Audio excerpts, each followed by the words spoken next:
భవనాల శాఖ పరిధిలో ప్రభుత్వ ప్రైవేట్ భాగస్వామ్యంతో రోడ్లు వేయడానికి ప్రభుత్వం వద్ద ప్రతిపాదన ఏమైనా ఉన్నదా? ప్రశ్నకు ఏమని ఇచ్చారు సమాధానం? లేదండి. ఇది బడ్జెట్ బుక్, గౌరవనీయులు భట్టి విక్రమార్క గారు మొన్న అసెంబ్లీలో పెట్టిన బడ్జెట్ బుక్. ఇందులో ఏం చెప్పారంటే అధ్యక్ష, 40% ప్రభుత్వ నిధులతో 60% ప్రైవేట్ డెవలపర్ల పెట్టుబడితో రహదారులను అభివృద్ధి చేస్తాం. బడ్జెట్లోనే మంత్రి గారు స్పష్టంగా చెప్పారు, ప్రైవేట్ డెవలపర్స్ యొక్క పెట్టుబడులతో మేము 60% ప్రైవేటులతో పెట్టుబడి పెట్టిస్తాం, రోడ్లు వేస్తామని బడ్జెట్లో ఆర్థిక మంత్రి గారు చెప్పారు. అసెంబ్లీలో ప్రశ్న అడిగితే ఈ గౌరవ R&B మంత్రి గారు ఏమంటున్నారంటే ప్రశ్నకు ఆన్సర్ లేదండి అని చెప్పారు. లెట్ మీ క్వశ్చన్, అన్ని క్వశ్చన్లు కలిపి ఆన్సర్ చేయమనండి సార్. అరే ఇంత ఒప్పుకోలేకపోతే ఎట్లా సార్? మనుషులకు కొద్దిగా కూర్చోమనండి. Let me ask the questions. అంత ఒప్పుకోలేకపోతే ఎట్లా? సో అంటే సమాధానం కొంచెం బాధ్యతగా ఇవ్వాలి. లేదండి, ఉత్పన్నం కాదండి అనడం సరి అయింది కాదు. ప్రభుత్వం చాలా బాధ్యతగా సభ్యులు అడిగిన ప్రశ్నలకు సవివరమైన సమాధానం ఇచ్చే ప్రయత్నం చేయాలి తప్ప లేదండి అనడం బాధ్యతారహిత్యము. ఒకటి. రెండు అధ్యక్ష, ఈ హ్యామ్ మోడల్లో 40-60 ప్రభుత్వం 40, ప్రైవేటు 60% అని చెప్పారు బడ్జెట్లో. అయితే అధ్యక్ష నిన్న మంత్రి గారేమో ఇక్కడ మాట్లాడుతూ 60 గవర్నమెంట్ అన్నారు. భట్టి గారి బడ్జెట్ బుక్లోనేమో 60 ప్రైవేట్ అని ఉన్నది. బడ్జెట్ బుక్లో 60 ప్రైవేట్ అని ఉన్నది. నిన్న R&B మంత్రి గారు ఇదే సభలో మాట్లాడుతూ 60 గవర్నమెంట్ అన్నారు. ఇది ఏది క్లారిటీ? భట్టి గారిది కరెక్టా, గౌరవనీయులు వెంకటరెడ్డి గారిది కరెక్టా? క్లారిఫై చేయండి. నంబర్ 2. నంబర్ 3, సరే 60% ప్రైవేట్ వాళ్ళు పెట్టాలంటే 16,800 కోట్ల రూపాయలు. ఈ 16,800 కోట్ల రూపాయలు మరి ప్రైవేటు కాంట్రాక్టర్లు పెట్టుబడి పెడితే ఇది ఎన్ని సంవత్సరాల్లో చెల్లిస్తారు, ఎంత వడ్డీతో చెల్లిస్తారు, ఈ ఆర్థిక భారాన్ని రాష్ట్ర ప్రభుత్వం మీద 10 ఏళ్లు పడితే ఇది FRBM పరిధిలోకి వస్తుందా? మరి రాష్ట్ర ప్రభుత్వం ఎవ్రీ ఇయర్ దీనికి బడ్జెట్ పెడితే మెయింటెనెన్స్కు మళ్ళా బడ్జెట్ అవసరం ఉంటుంది. ఇది రాష్ట్రం మీద ఓ 10 ఏళ్ల పాటు మీరు భారం వేయబోతున్నారా? దీని మీద క్లారిటీ ఇవ్వండి. తర్వాత ఈ రోడ్స్ను ఏ రకంగా ఎంపిక చేసినారు? What is the methodology in selecting these roads either in the Panchayat Raj in R&B? మీరు ఈ హ్యామ్ మోడల్లో చేసేటువంటి రోడ్లను ఏ ప్రాతిపదికన ఎంపిక చేస్తున్నారు? దీంట్లో శాసనసభ్యుల భాగస్వామ్యం ఉందా?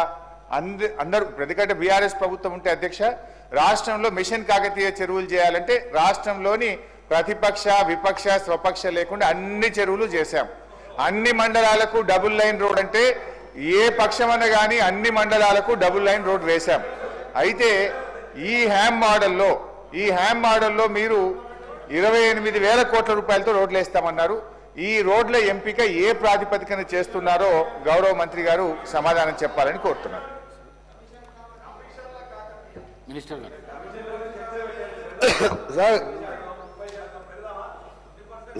సార్ మన గౌరవనీయులు సీనియర్ శాసనసభ్యులు హరీష్ రావు గారు, మీరు మీ ప్రశ్నలో ఒకసారి మీ ప్రశ్న మళ్ళొకసారి చదువుకోండి.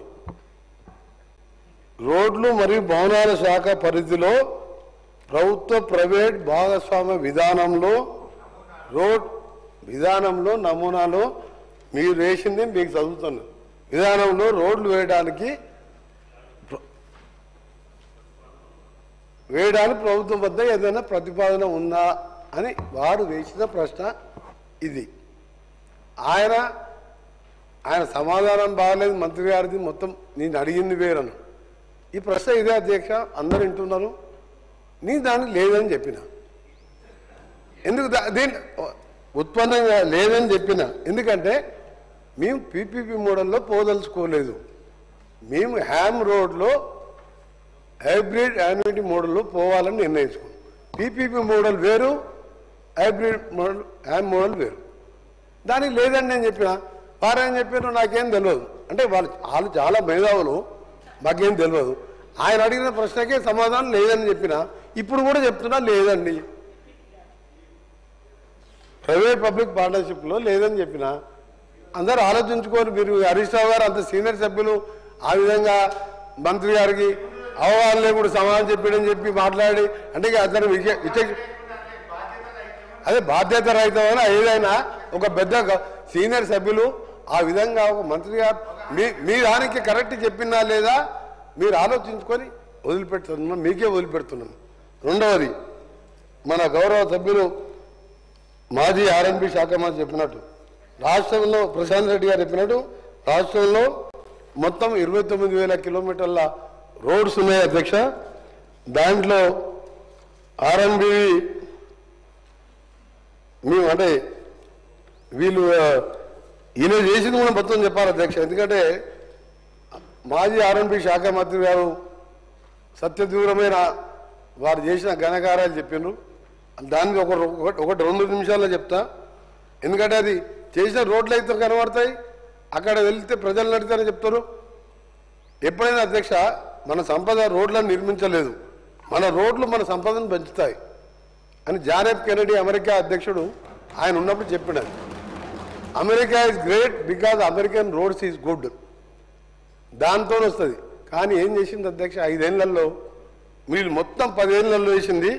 గత ప్రభుత్వం 8,112 కోట్లతో 10 ఏళ్లలో 6,668 కిలోమీటర్ రోడ్లని మాత్రమే కొన్ని రిపేర్ చేసిండు, కొన్ని మొత్తం చెప్పి తర్వాత నువ్వు చెప్పు.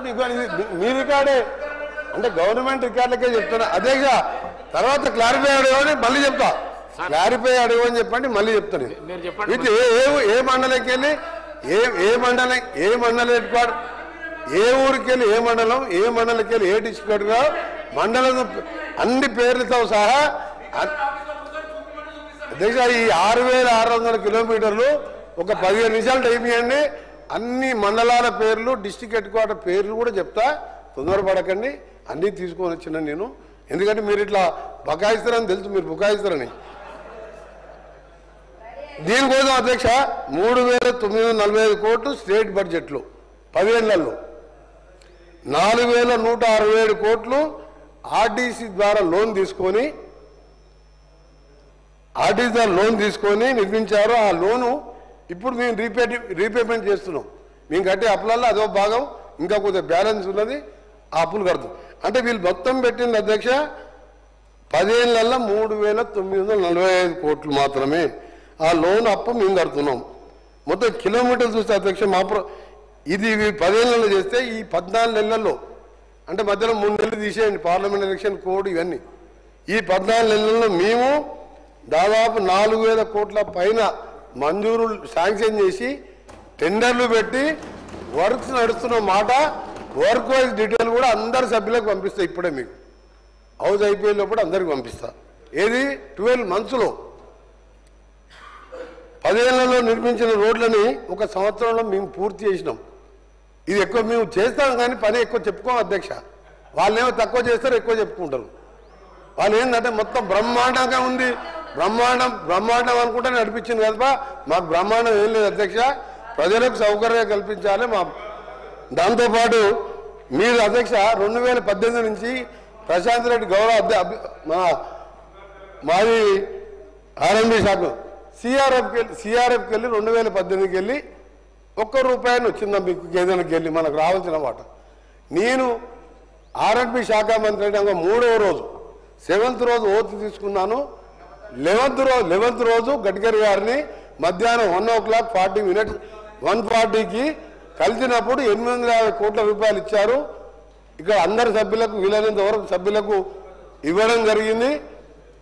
మొన్న 11th రోజు కూడా జరిగినప్పుడు మన లాస్ట్ వీక్ మళ్ళా 1,100 కోట్ల రూపాయలు సిఆర్ఎం నిధులతో పాటు ఈ సేతు బంధు కింద కూడా 1,240 కోట్ల రూపాయలు శాంక్షన్ ఇస్తూ ఈ 31 మార్చి లోపే వాళ్ళు శాంక్షన్ ఇస్తున్నారు. డిపిఆర్ సబ్మిట్ చేయమని చెప్పాను.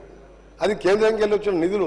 ఎగ్జాంపుల్ ఏం చెప్తున్నంటే వాళ్ళ పనితనానికి మా పనితనం.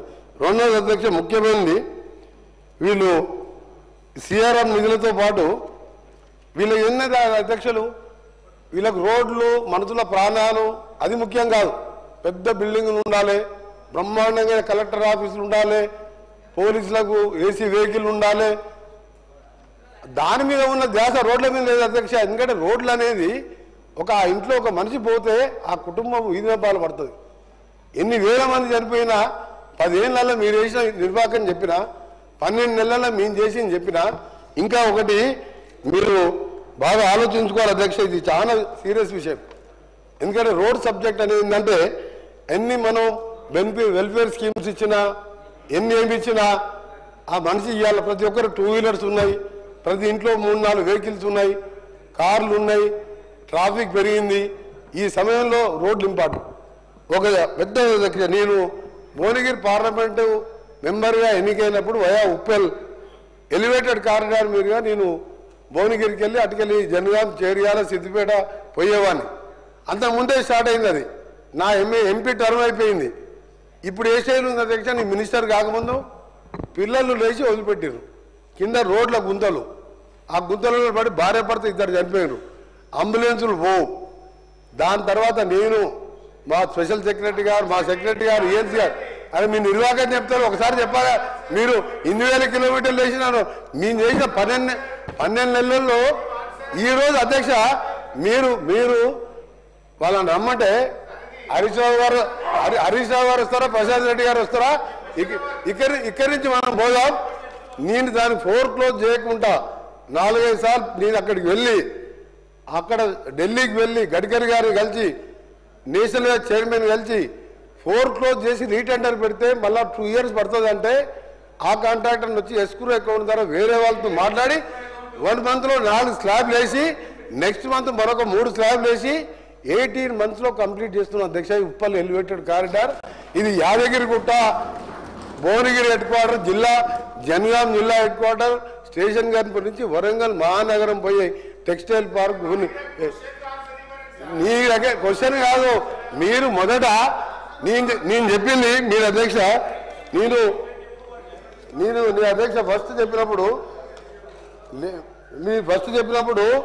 మీరు మాట్లాడే మాట కొద్దిగా బాధ అనిపించింది. హరీష్ రావు గారు, మీరు ఎప్పుడైనా మీరు ఇంత సీనియర్ జాబ్ అట్లా అనుకుంటే నేను అనుకోలేదు. ఎందుకంటే మీరు వేసిన క్వశ్చన్కే నేను ఆన్సర్ చెప్పిన. మీరు ఆ విధంగా మీరు పీపీపీ మోడల్ అంటే లేదని చెప్పిన. యామ్ రోడ్ మీద అధ్యక్ష క్లియర్గా చెప్తున్నా, 40% నెక్స్ట్ ఏప్రిల్ 2nd వీక్లో దాని మీద ఇప్పటికే చాలా రోజులు వర్కౌట్ చేస్తున్నాం. మా స్పెషల్ సెక్రటరీ గారు ఇది వేసే రాష్ట్రాల్లో మహారాష్ట్ర, కర్ణాటక వెళ్ళి రావడం జరిగింది. దాని మీద మొత్తం కూడా మా స్పెషల్ సెక్రటరీ గారు, మొత్తం స్పెషల్ సిఎస్ గారు ఇదే పని మీద రెగ్యులర్గా వర్కౌట్ చేస్తూ, ఈ రోడ్లు అనేది చాలా ముఖ్యమైన విషయం కాబట్టి దానికి సంబంధించిన ప్రక్రియ ఏప్రిల్ 2nd వీక్లో ముగిస్తే మా ఫైనాన్స్ మినిస్టర్ గారు ఇప్పటికే మన హ్యామ్ సంబంధించి 300 కోట్లు బడ్జెట్లో కూడా పెట్టడం జరిగింది. మన ఎమర్జెన్సీ రిపేర్ కింద 500 కోట్లు ఇవ్వడం జరిగింది. దీన్ని మే ఎండ్లో టెండర్ ప్రాసెస్ మొదలుపెట్టి ఓల్డ్ డిస్ట్రిక్ట్ వైజ్గా టెండర్లు పిలిచి, మీరు ఏ విధంగా ఇస్తానన్నారు కాబట్టి ఓల్డ్ విధంగా కాంపిటేటివ్ ఓపెన్ బిడ్డింగ్ టెండర్లు పిలిచి దాన్ని 3 మంత్స్లో మ్యాక్సిమం పెట్టుకున్నాం. ఆర్ 1 మంత్ డిలే అయినా సరే దీన్ని ఒక రోల్ మోడల్గా మండల్ హెడ్ క్వార్టర్కి వెళ్ళి జిల్లా హెడ్ క్వార్టర్కు మా శాఖ ద్వారా, అలాగే మా గౌరవ మంత్రివర్గ పంచాయతీరాజ్ శాఖ ద్వారా గ్రామాలకు వెళ్ళి మండల్ హెడ్ క్వార్టర్కి సింగిల్ బీటీ రోడ్స్ ప్రతి ఒక్క తండాకు గ్రామ పంచాయతీలు ఏర్పాటు చేసినాం. మట్టి రోడ్లు లేవు, మెటల్ రోడ్లు లేవు, బీటీ రోడ్లు లేవు. అవి కూడా కలుపుకుంటూ ఇవన్నీ ఒక ప్లానింగ్తో ముందుకు పోతున్నాం. ఈ ప్లానింగ్ అంతా కూడా ఒక డిసెంబర్ వరకు ఇవన్నీ స్టార్ట్ అయినప్పుడు అప్పుడు మీకు అర్థమవుతుంది మీకు మాకు తేడా అయింది. అందుకని మీరు మీ అందరినీ కూడా రిక్వెస్ట్ చేస్తున్నాం. రీజనల్ రింగ్ రోడ్ 2017లో గెజెట్ ఇస్తే దాని గురించి పట్టించుకోలే. ఆ దానికి సంబంధించి 1500 కోట్లు మా గౌరవ డిప్యూటీ సీఎం గారు వెంటనే ల్యాండ్ ఎక్విప్మెంట్ డిపాజిట్ చేయడం జరిగింది. టెండర్లు పిలిచిండు, క్యాబినెట్ ఆమోదం కాక అది ఆగిపోయింది. మన గడ్కరీ గారు అని చెప్పిన 3rd మంత్లో ఆ టెండర్లు ఓపెన్ చేసి నార్థన్ పార్ట్ స్టార్ట్ చేస్తాం. ఆ తర్వాత సదరన్ పార్ట్ సంబంధించిన అలైన్మెంట్ పంపమని చెప్పిను. కన్సల్టెంట్ని నియమించాం, దాన్ని కూడా పంపడం జరుగుతుంది. సైమల్టేనియస్గా దాన్ని కూడా టేకప్ చేస్తాం. రెండవది అధ్యక్ష, ముఖ్యంగా మా సభ్యులందరికీ కూడా చెప్పేది, మీ ఇక్కడ రోడ్ల విషయంలో ఇప్పుడు యామ్ రోడ్ ఎందుకు చేస్తున్నా అంటే ప్రతి ఎమ్మెల్యే వచ్చి ఈ రోడ్డు కావాలి ఆ రోడ్డు కావాలని కాదు, కంప్లీట్గా వాళ్ళు కూడా అడిగారు. మా రీజనల్ రింగ్ రోడ్ వస్తే దాదాపు 50-55% తెలంగాణ కవర్ అవుతుంది కాబట్టి ప్రతి గ్రామం మండలికి వెళ్ళి వచ్చే రోడ్లు డబుల్ రోడ్ ఉండాలి. ఆ విధంగా ఒక కార్యాచరణతో పోతున్నాం. గౌరవ హరీష్ రావు గారు కూడా రిక్వెస్ట్ చేస్తున్నా, మీరు మాకు ఎక్కువ పని ఎక్కువ చేస్తాం కానీ మీలాగా ఎక్కువ మాట్లాడలేము. ఇంకా మీకు దేవుడు ఇచ్చిన వరం ఏంటంటే అబద్ధాలు అనొద్దు కానీ ఆ మావకు అల్లుడికి కొడుకు ఏంటంటే అటాక్ చేయడం ఉండా రివర్ ఫస్ట్ అటాక్ చేస్తే మన తప్పులు కప్పించుకోవద్దని అరే ఉప్పల్ ఎలివేటెడ్ కారిడార్ 7 కిలోమీటర్లు కట్టడం వాళ్ళు మీరు ఏం చేస్తారా 17 కిలోమీటర్లు పివి నరసరావు ఒక ఎలివేటెడ్ పివి నరసరావు రోడ్డు కట్టాము అధ్యక్ష 15 కిలోమీటర్లు ఫ్లైఓవర్ కట్టాము కదా షార్ట్ కట్ అయింది కదా ఇప్పుడు ఇవాళ మేము అవుటర్ రింగ్ రోడ్ వేసినాం కదా metro world class metro India Delhi తర్వాత బెస్ట్ మెట్రో కట్టాం కదా మీరు ఏదైనా ఒక్క పని చెప్పు నువ్వు ఒక్క పని చెప్పి మంచి పని చేసినావు హైదరాబాద్ సైబరాబాద్ సంబంధించి ఒక్క మంచి పని చెప్పు మీరు చేసింది అందుకే దయచేసి మీ అందరూ కూడా సహకరించండి తెలంగాణలో ఇంకా విషయాలు చాలా ఉన్నాయి డిమాండ్స్లో చెప్తాం డిమాండ్స్ రేపు వచ్చినప్పుడు ఆ డిస్కషన్ రేపే ఉన్నది కాబట్టి దాంట్లో అన్ని చెప్తాం మీరు అడిగిన ప్రశ్నతో సమాధానంతో పాటు మీరు సమాధానం చెప్తూ పర్వతమాల ప్రాజెక్ట్ అని మన కేంద్ర ప్రభుత్వం మొన్ననే ప్రవేశపెడితే నేను మొట్టమొదటి తెలంగాణకు అది ఒకటి యాదగిరిగుట్ట లక్ష్మీనరసింహస్వామికి ఆ తర్వాత భువనగిరి కుల్లా ఎక్కడ ఎవరెస్ట్ మౌంటైన్ ప్రాక్టీస్ చేయాలన్నా భువనగిరికి వస్తారు దాంతోపాటు రామగిరి కోట కిల్లా అని శ్రీధర్ బాబు గౌరవ మంత్రివర్యులు ప్రాతినిధ్యం వహించే అక్కడికి ఒక రోప్వే అక్కడ ఎందుకంటే శ్రీరాముడు కాలు మోపిన ప్లేస్ అది పైన కొలను ఉన్నది దాంతోపాటు నల్గొండ భక్తాంజనేయ గారి నుంచి దర్గాకు 4 రోప్వేలు కూడా శాంక్షన్ చేసుకున్నాం సోమశిల బ్రిడ్జ్ మీద శ్రీశైలం దగ్గర ఒక రోప్వేతో పాటు 1200 కోట్లతోని టెండర్ కూడా ఏమనంటే నేను ఉన్నప్పుడు వచ్చిందే మేము ఉన్నప్పుడు ఉద్యోగాలు ఇచ్చిందే మేము నోటీసు మీకు ఊతపదం అయిపోయింది మరి మీరు ఇచ్చినప్పుడు ఆ బ్రిడ్జ్ కదా మేము ఆపినాం ఇప్పుడు ఉప్పల్ ఎలివేటర్ కారు కడితే మా కాంగ్రెస్ వాళ్ళు మేము వచ్చి అడ్డం పడుకున్నాం అన్ని అయిపోయినాయి అన్ని మేము ఇచ్చాం ఉద్యోగాలు